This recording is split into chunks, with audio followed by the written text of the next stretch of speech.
मति कीरति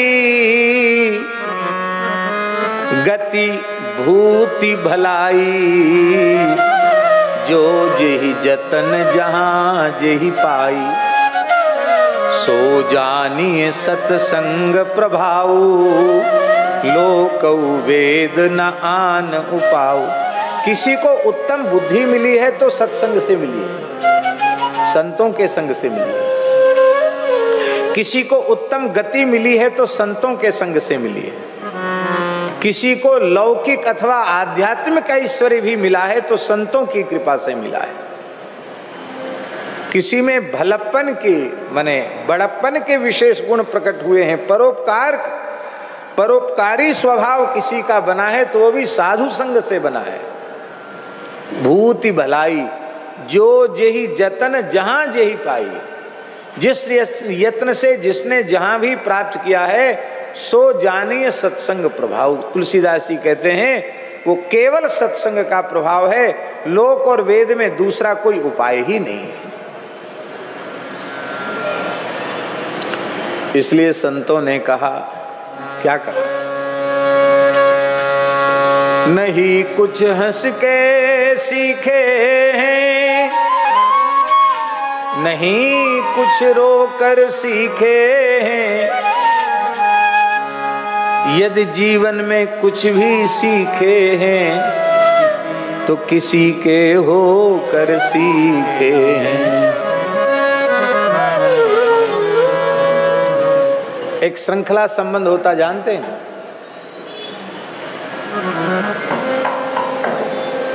रेल का आखिरी डिब्बा भी इंजन से जुड़ा होता है, आखिरी डिब्बा भी, क्योंकि एक से एक जुड़ा हुआ है। इंजन के ठीक पीछे वाला डिब्बा जुड़ा हुआ है इंजन से, तो क्या आखिरी डिब्बा इंजन से जुड़ा हुआ नहीं है? आखिरी भी जुड़ा हुआ है।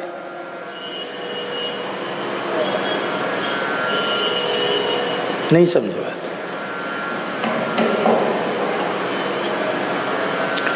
हम राम जी से नहीं जुड़े, राम जी इंजन है, पर हमें पक्का विश्वास है कि स्वामी श्री राम सुखदास जी राम जी से भीतर से जुड़े हुए हैं, और हम श्री स्वामी राम सुखदास जी से जुड़ गए तो मानो हम रघुनाथ जी से जुड़ गए।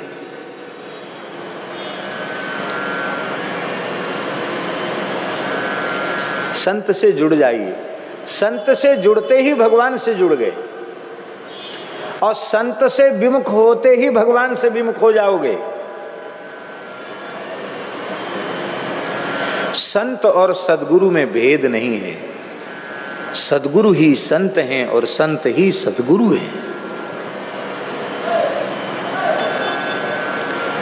डिब्बे में कोयला भरा हो, कोयला पर ठीक से इंजन से जुड़ा हुआ हो तो कोयले से भरा हुआ डिब्बा भी अपने गंतव्य तक पहुंच जाएगा।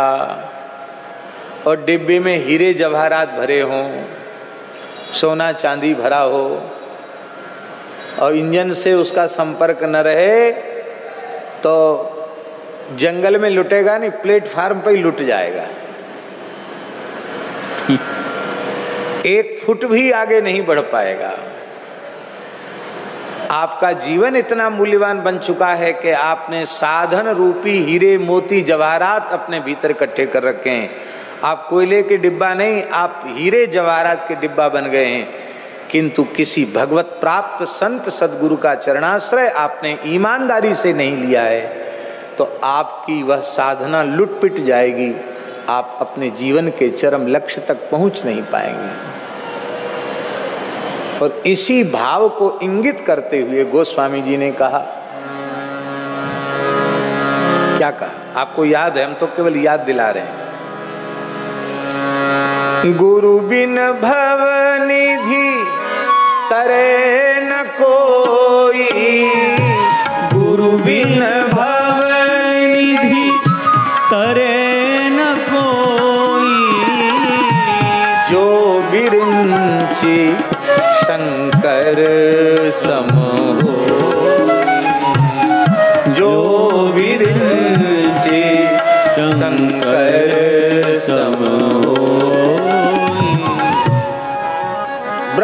जी के जैसा, शंकर जी के जैसा भी कोई हो जाए तो भी भव सागर से तो नहीं तर सकता है। इसका आशय क्या है? ब्रह्मा जी के जैसा कोई नहीं हो सकता, न शंकर जी के जैसा कोई हो सकता।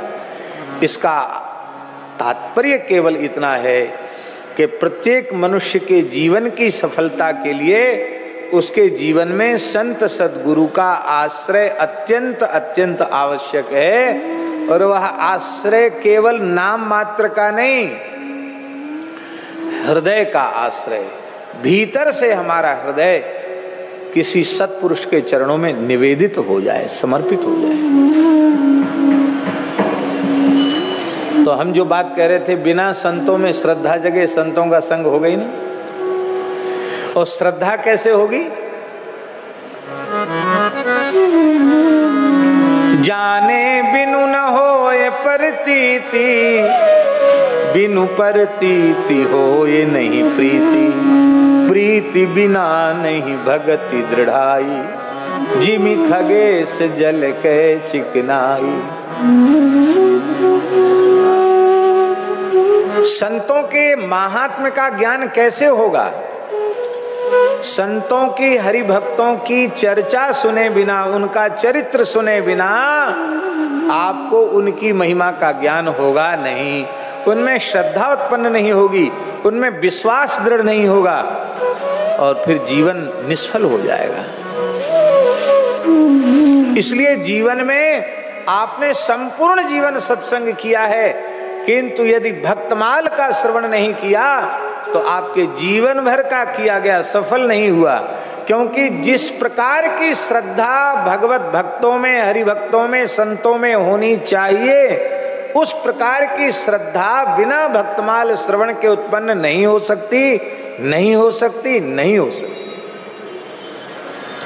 इसलिए घोषणा है, बिना भक्तमाल भक्ति रूप अति दूर है। आपको पता है, जीवन के कुछ शेष वर्षों में पूज्य स्वामी जी नित्य भक्तमाल सुनते थे। पूज्य स्वामी श्री राम सुखदास जी महाराज, उनके निकट जो उनके सेवा में रहते थे, उनसे नित्य स्वामी जी भक्तमाल सुनते थे। लगभग 5-6 वर्ष तक तो स्वामी जी भक्तमाल ही सुनते रह गए। और यह बात उन्होंने स्वयं हमसे कही। स्वामी जी ने कहा, जितने जल्दी काम भक्तों का, संतों का चरित्र पढ़ करके सुन करके होता, उतने जल्दी काम किसी साधन से नहीं होता। इसलिए बोले भक्त चरित्र बहुत बहुत प्रेरक है।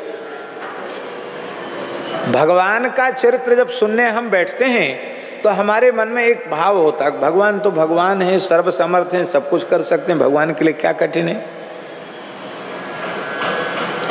तो हमें आश्चर्य नहीं होता। किंतु संत तो हम आपके जैसे ही होते हैं। किसी देश में, किसी प्रांत में, किसी जाति में उनका जन्म होता है। जैसे असम प्रदेश में ही कौन संत हुए बड़े प्रसिद्ध? शंकर देव। क्या नाम था उनका? श्री शंकर देव हैं? श्रीमंत शंकर देव उच्च कोटि के भक्त हुए, हर क्षेत्र में भक्त हुए। एक बात हम कह दें आप लोगों से, चलो मन में आ गई तो कह ही देते हैं। मारवाड़ की, राजस्थान की पवित्र धरती पर परम श्रद्धे सदगृहस्थ जीवन मुक्त संत सेठ श्री जयदयाल गोयनका जी प्रकट न होते, रतनगढ़ में भाई श्री हनुमान प्रसाद पोद्दार जी प्रकट न होते, स्वामी श्री राम सुखदास जी महाराज प्रकट न होते, तो बुरा नहीं मानना, बुरा मानो तो मान जाना। जितने संस्कार आप लोगों में दिख रहे हैं ये भी नहीं दिखते। ये जो कुछ पवित्र संस्कार दिख रहे हैं, इन महापुरुषों का अनुग्रह, क्योंकि वे आपकी जाति बिरादरी में प्रकट हुए। और आपके बीच में रहकर, गृहस्थ परिवेश में रहकर उनका जीवन कैसा जीवन बना, कैसा आदर्श जीवन बना, कैसा प्रेरक जीवन बना। इसलिए प्रसिद्ध है, धरती में आग लग जाए तो दमकल वालों को फोन करके, अग्निशमन वालों को फोन करके और बुला करके उस अग्नि का शमन किया जा सकता है। तो आकाश में आग लग जाए तो, और आकाश से बड़े बड़े अंगार, इतने बड़े बड़े अंगार आकाश से गिरे तो धरती की आग बुझाई जा सकती, पर आकाश की आग बुझ सकती है क्या? नहीं बुझ सकती। यही स्थिति है। आग लगी आकाश में, झरी झरी गिरत अंगार, संत न होते जगत में तो जरी जातो संसार। आकाश में आग लगी है, बड़े बड़े अंगार गिर रहे हैं।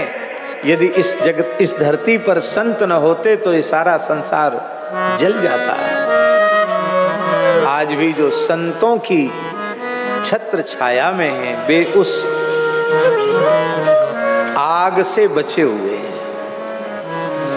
ये भक्तमाल का महात्म्य है कि भक्तमाल सबकी श्रवण का फल है भगवान की प्राप्ति, और वे भगवान भक्तमाल ग्रंथ के श्रोता हैं। ये भक्तमाल की सबसे बड़ी महिमा। श्याम